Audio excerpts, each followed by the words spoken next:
Here's a number nobody puts on the brochure. In the first year of owning a $400,000 home, about $32,000 simply vanishes. Not the down payment, not the price. Money that never becomes yours. And yet renting supposedly throws money away. So let's do the honest math on renting versus buying. No agenda, no cheerleading, just where each one actually wins, and the single question that decides it. Start with the mortgage. On a $320,000 loan at 7%, you pay about $2,100 a month. But watch how the first payment splits. Around $1,867 is pure interest to the bank. Just $262 actually becomes yours. Add the rest of ownership and here's the full picture. $22,000 in mortgage interest, $4,400 in property tax, $4,000 in upkeep, and insurance on top. Roughly $32,000 and not $1 of it builds equity. And that first payment isn't a fluke. For years, almost everything you pay is interest, and only a sliver reduces what you owe. Equity builds painfully slowly at first, and only speeds up much later. The bank gets paid first. You build ownership last. And if you somehow kept that mortgage the entire 30 years, you'd pay about $446,000 in interest alone. More than the house. Most people move or refinance long before then, but the early years are always the most interest-heavy. And if you can't put a full 20% down, most lenders add private mortgage insurance on top. A monthly fee that protects the bank, not you, until you've built enough equity. Just one more cost of owning that renters never see. Maintenance isn't optional either. A rough rule is 1% of the home's value every year. Water heaters fail, roofs age, appliances die, always at the worst time. When you rent, that's a phone call. When you own, it's your check. And if it's a condo or a community with a homeowners association, add another $200 to $600 a month in fees. You don't control them, they tend to rise, and they can jump when the building needs a big repair. One more line renters rarely deal with. Then there are the doors in and out. Closing costs to buy run a few percent. Selling typically costs around 6% in agent fees. On a $400,000 home, that round trip can erase over $30,000 before the home has gained anything. So look at that famous phrase again. Renting throws money away. But a renter hands about $29,000 a year to a landlord, and an owner hands about $32,000 to the bank, the county, and repairs. Both are gone. Owning just hides its throwaway costs better. And rent isn't waste any more than buying groceries is waste. You're paying for a place to live with almost no maintenance, no property tax, and the freedom to leave in a month. For anyone whose life might change soon, that flexibility has real, concrete value. That said, renting has real downsides. You build zero equity, and your rent isn't fixed. It tends to rise year after year, often for your entire life. A mortgage payment, by contrast, can stay flat for 30 years, while everything around it gets more expensive. So how do you actually choose? The honest answer hinges on one thing more than any other. Not your feelings about renting, not what your parents did. It's this: how long will you stay in the home? Here's why. Picture two people with the same $80,000. One buys. The other rents a similar place and invests that $80,000, plus whatever they save each month. Watch their net worth. Early on, the renter is clearly ahead, because the buyer just paid all those costs.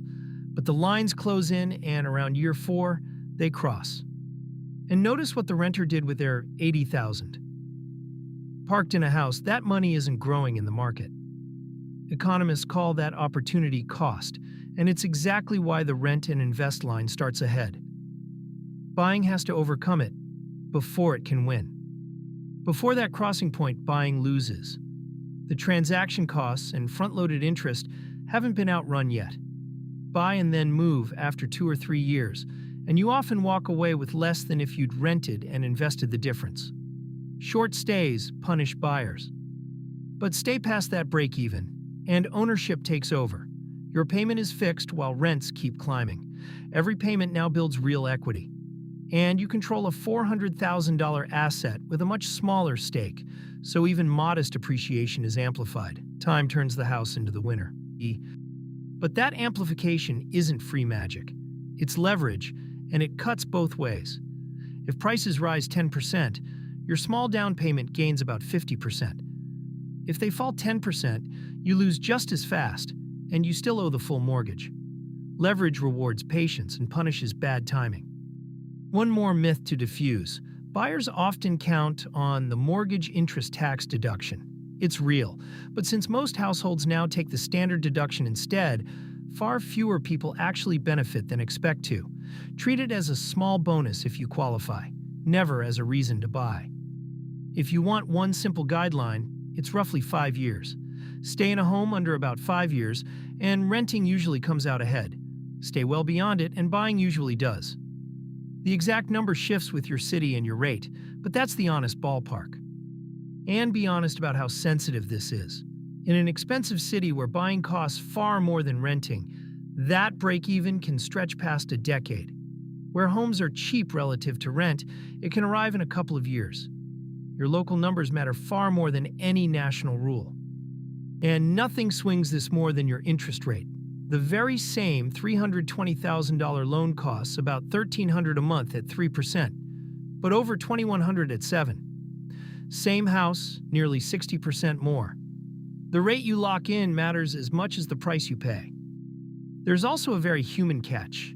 The renter only wins if they actually invest the money they save every month for years.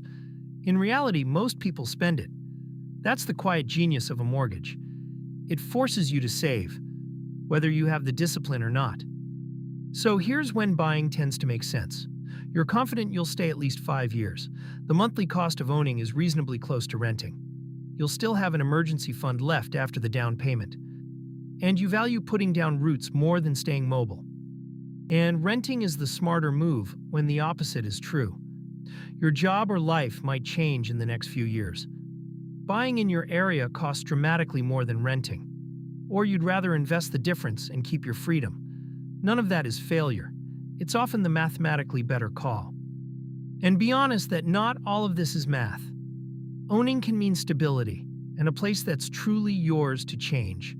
Renting can mean freedom and never losing a weekend to a broken furnace.